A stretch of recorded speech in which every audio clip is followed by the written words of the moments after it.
Ever thought walking could be harmful for some older adults?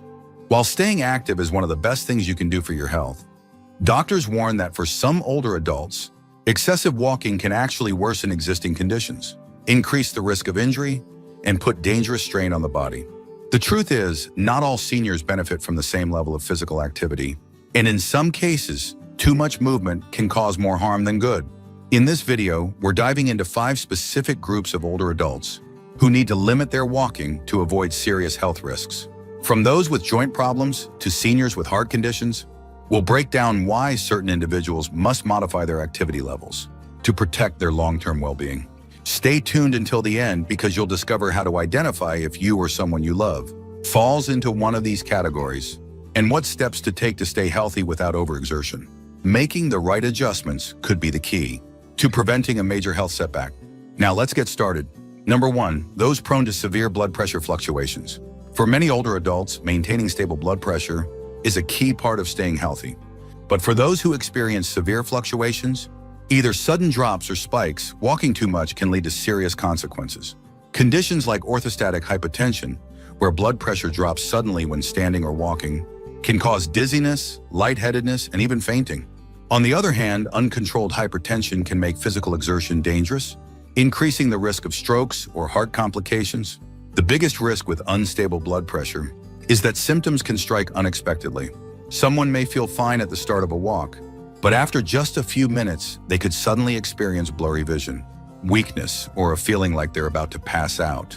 If they're walking alone or in a public place, this could lead to serious falls, head injuries, or even life-threatening situations. And the problem isn't just with those who already have diagnosed blood pressure issues. Many people may not even realize their body struggles to regulate blood pressure properly until a dangerous episode occurs. Take Eleanor, for example. At 82, she had always been relatively active, but she had also dealt with occasional dizzy spells when standing up too quickly. She assumed it was just a part of aging and ignored it.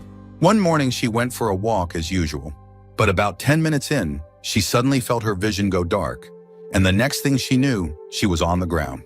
She had fainted due to a rapid drop in blood pressure, leading to a painful fall and a fractured wrist. After being evaluated by her doctor, she learned that her body was struggling to regulate blood pressure with movement, and she needed to adjust her walking routine, stay hydrated, and use a mobility aid for stability. Once she made these changes, she was able to stay active without putting herself at risk. If you or a loved one experiences frequent dizziness, sudden weakness, or extreme fatigue during walks, it's important to pay close attention to what your body's telling you. Walking is beneficial, but for those with unstable blood pressure, it must be done carefully. Staying hydrated, walking with support, and checking blood pressure regularly can help prevent serious health scares. And in some cases, switching to safer low-impact exercises like seated leg lifts, stretching, or balance exercises may be a better alternative. Knowing your limits can make all the difference when it comes to your health and safety. Number 2, people with chronic heart conditions. For many seniors, walking is one of the best ways to keep the heart strong. But for those with serious heart conditions, too much walking can become a dangerous strain on the cardiovascular system. People with heart failure, arrhythmias, or unstable angina need to be very careful about overexertion, as it can lead to dizziness, breathlessness, and even sudden cardiac events. The heart works harder with every step, and for someone with an already weakened heart, excessive walking can push it beyond safe limits. One of the biggest dangers of heart conditions is that symptoms can appear suddenly and unpredictably. A person may feel fine at the start of a walk, but after just a few minutes, they may experience chest pain, an irregular heartbeat, or severe fatigue. Many people assume they just need to push through, but in reality, this is the body's way of signaling that the heart is under too much stress. Ignoring these early warning signs can lead to serious complications, including heart attacks or strokes. Consider Edward, a 79-year-old man who had been managing mild heart disease for years. He enjoyed walking in the mornings, but over time, he noticed that even short walks left him feeling unusually tired and out of breath. Instead of slowing down, he thought he just needed to build endurance, so he kept increasing his distance. One day, he experienced severe chest tightness and dizziness during a walk, and he had to be rushed to the hospital. His doctor explained that his heart wasn't pumping efficiently, enough to handle the physical stress, and he needed to follow a carefully controlled exercise plan instead of overexerting himself. After switching to short, supervised walks and gentle strength exercises, Edward was able to maintain his health without putting his heart at risk. If you or a loved one has a chronic heart condition, it's crucial to listen to your body and follow medical guidance on physical activity. Walking is beneficial, but only when done within safe limits. Pay attention to signs like shortness of breath, chest discomfort, or sudden fatigue, and never ignore these warning signals. A personalized exercise plan, one that balances movement with safety, can help keep the heart strong without overloading it. If you're still watching this video and finding these insights valuable, please comment number 2 below to let me know you're here. And if you haven't subscribed yet, I recommend you subscribe and turn on the bell so you don't miss any videos. Your support helps us continue creating good content to inform and inspire you. Now let's move forward. Number 3, those recovering from recent surgery or injury. One of the most overlooked risks for seniors is walking too much too soon after surgery or injury. While staying mobile is important for recovery, overexertion can delay healing, increase pain, and even lead to complications. Whether it's a hip or knee replacement, a fracture, or a muscle injury, the body needs time to heal properly before it can handle extended periods of walking. Pushing too hard can result in swelling, inflammation, and even re-injury, which could set back the recovery process by months. The biggest issue is that many people underestimate how much stress walking puts on the body. Every step requires the muscles, joints, and bones to work together. And if one part of the body is still healing, it may not be strong enough to support the weight and movement required. For example, someone recovering from hip surgery may feel fine walking short distances indoors, but if they increase their steps too quickly, they could experience joint instability, muscle weakness, or even a dangerous fall. Take Margaret, for example. At 75, she had knee replacement surgery and was eager to get back to her normal routine. Her doctor advised her to take it slow, but she didn't want to feel lazy, so she pushed herself to walk more than recommended. At first, she thought she was making progress, but soon she noticed sharp pain, swelling, and stiffness in her knee. A follow-up visit revealed that she had strained the soft tissues around the joint, delaying her recovery by several weeks. When she finally followed a gradual, controlled walking plan, she healed faster and was able to regain her strength safely.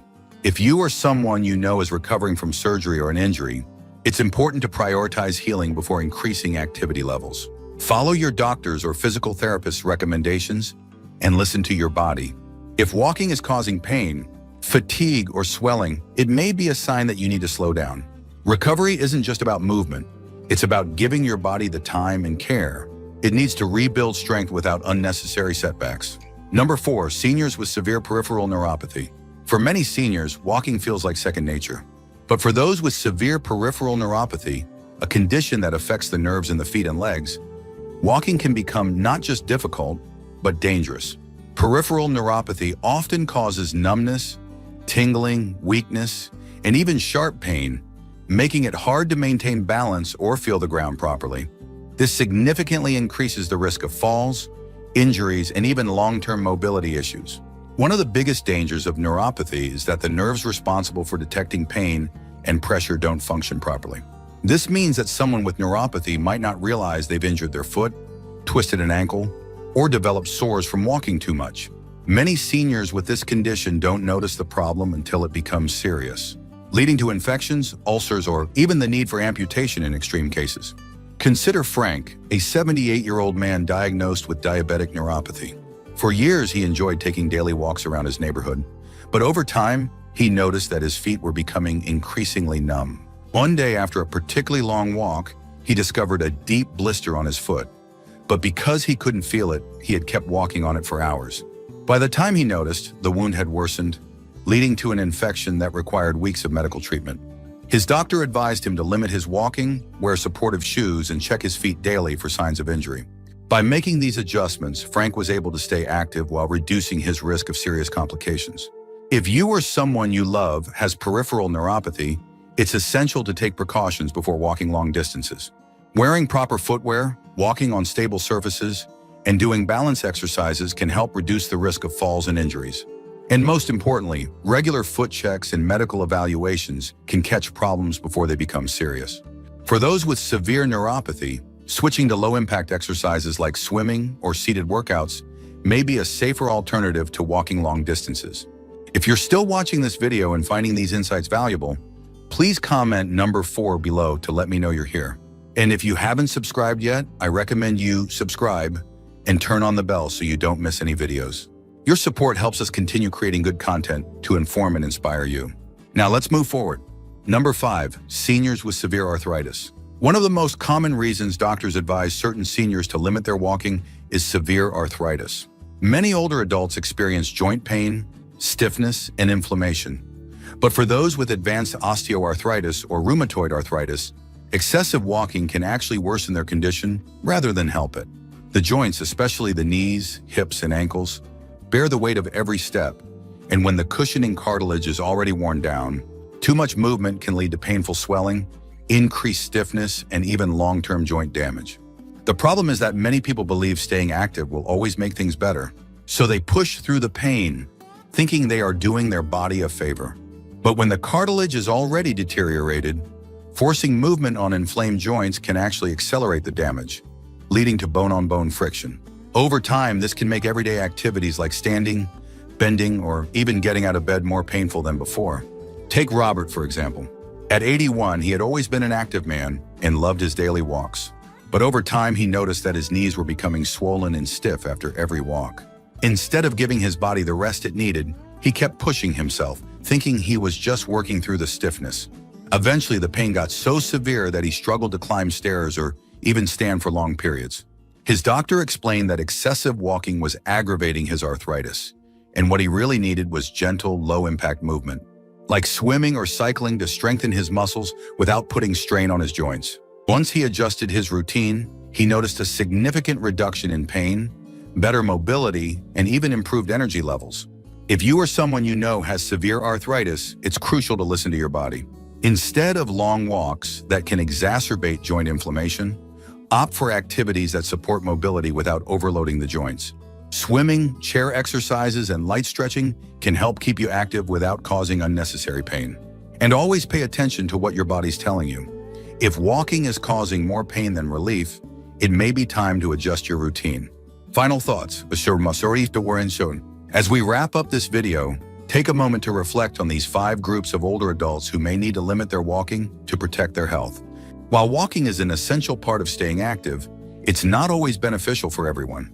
If you or someone you love falls into one of these categories, modifying your activity and listening to your body can help prevent unnecessary pain, injury, and health complications. Which of these situations resonated with you the most? Have you noticed any of these warning signs in yourself or a loved one? We'd love to hear from you. Sharing your experiences in the comments could help others who might be facing the same challenges. Protecting your health after 70 isn't just about staying active. It's about staying active the right way. By making small, smart adjustments, whether it's reducing your walking distance, switching to lower impact exercises, or using proper support when needed, you can maintain mobility without putting yourself at risk.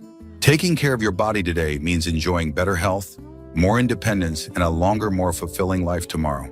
Thank you for joining us today. We'd love to hear from you. Leave a comment below and share one thing you learned today and how you plan to use it in your life. Your thoughts are important to us, so don't hesitate to share them. Reading your comments gives us great motivation and encouragement. If you enjoyed this video and found it helpful, please like, subscribe, and share. Your support helps us continue creating good content to inform and inspire you. Thanks for watching, and we look forward to seeing you in the next video.